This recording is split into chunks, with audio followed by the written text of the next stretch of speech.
नमस्कार, मैं डॉक्टर अतुल शाही। आज का टॉपिक है गाइडेंस अथवा निर्देशन। निर्देशन क्या है? बदलते समय के साथ साथ निर्देशन एक गंभीर औपचारिक शब्द के रूप में उभर कर हमारे सामने आया है। हालांकि इसकी उपस्थिति उतनी ही पुरानी है जितनी मानव समाज की। वस्तुतः मानव समाज की परिकल्पना ही मार्गदर्शन के इर्द गिर्द रची बसी दिखाई देती है। मार्गदर्शन, जिसे हम सरल भाषा में सलाह कह सकते हैं, इसके माध्यम से ही मनुष्य ने एक दूसरे की शारीरिक, मानसिक एवं सामाजिक आवश्यकताओं की पूर्ति करना सीखा होगा और इसी निरंतर चलने वाली परस्पर पूर्ति से समाज की एक मजबूत नींव पड़ी होगी। संभवतः मनुष्य ने एकत्र होकर समूह में इसलिए रहना आरंभ किया होगा क्योंकि उसे एक दूसरे के मार्गदर्शन एवं परामर्श की निरंतर आवश्यकता पड़ती रहती होगी। जैसे वन्य जीवों, कठोर मौसम इत्यादि से रक्षा तथा शिकार एवं भोजन संग्रह से आगे चलकर मनोरंजन तक। किंतु जैसे जैसे हम जटिल सभ्यताओं की ओर बढ़ते गए, हमारी मार्गदर्शन संबंधी आवश्यकताएं भी एक तरह से कहें कि जटिल होती गईं, विस्तृत होती गईं और इसी मांग की पूर्ति के लिए निर्देशन या मार्गदर्शन आज एक स्वतंत्र अध्ययन तथा शोध विषय के रूप में हमारे समक्ष उपस्थित हुआ है। व्यावहारिक जीवन में निर्देशन अथवा मार्गदर्शन शब्दों को अंतर परिवर्तनीय रूप में प्रयुक्त किया जाता है। अतः दोनों ही शब्दों का अभिप्राय समान है।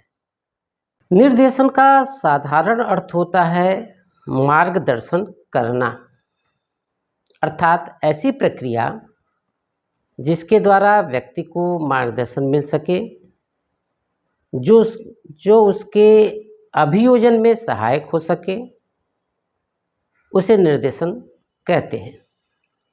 जो व्यक्ति समस्याओं के साथ अभियोजन स्थापित करना नहीं जानता, वह उसके अपने लिए और समाज के लिए हानिप्रद होता है।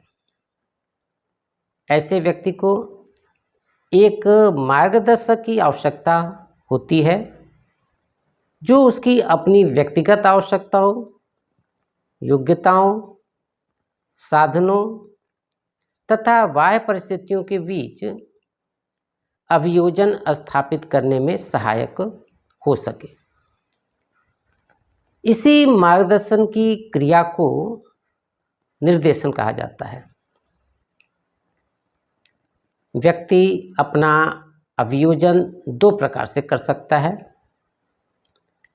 कभी वह बाह्य परिस्थितियों में परिवर्तन लाकर उसे अपने अनुकूल बना देता है, तो कभी अपने में यानी कि स्वयं में परिवर्तन लाकर वह स्वयं परिस्थितियों के अनुकूल बन जाता है, या यूँ कहें कि वह स्वयं परिस्थितियों के अनुरूप स्वयं को ढाल लेता है।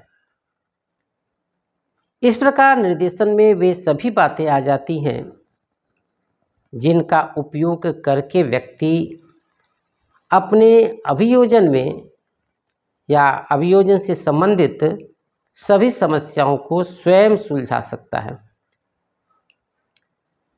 निर्देशन में किसी भी प्रकार की बाध्यता नहीं रहती, किसी बात को मानने के लिए दबाव नहीं डाला जाता, क्योंकि यह आदेश नहीं बल्कि एक प्रकार की सहायता होती है जो व्यक्ति को उसकी समस्याओं के समाधान के उद्देश्य से योग्य और प्रशिक्षित व्यक्तियों द्वारा प्रदान की जाती है। अतः स्पष्ट है कि निर्देशन व्यक्ति को अपने जीवन को व्यवस्थित करने या उसके दृष्टिकोण को विकसित करने के लिए प्रदान की गई सहायता है।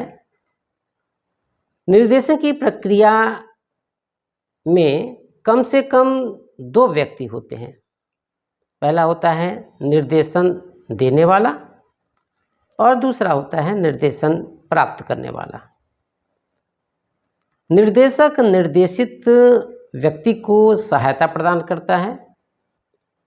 निर्देशित व्यक्ति अपनी प्रतिभा, बौद्धिक क्षमता, सामाजिक एवं आर्थिक परिस्थितियों का ज्ञान करके उसका भरपूर लाभ उठाने का प्रयास करता है।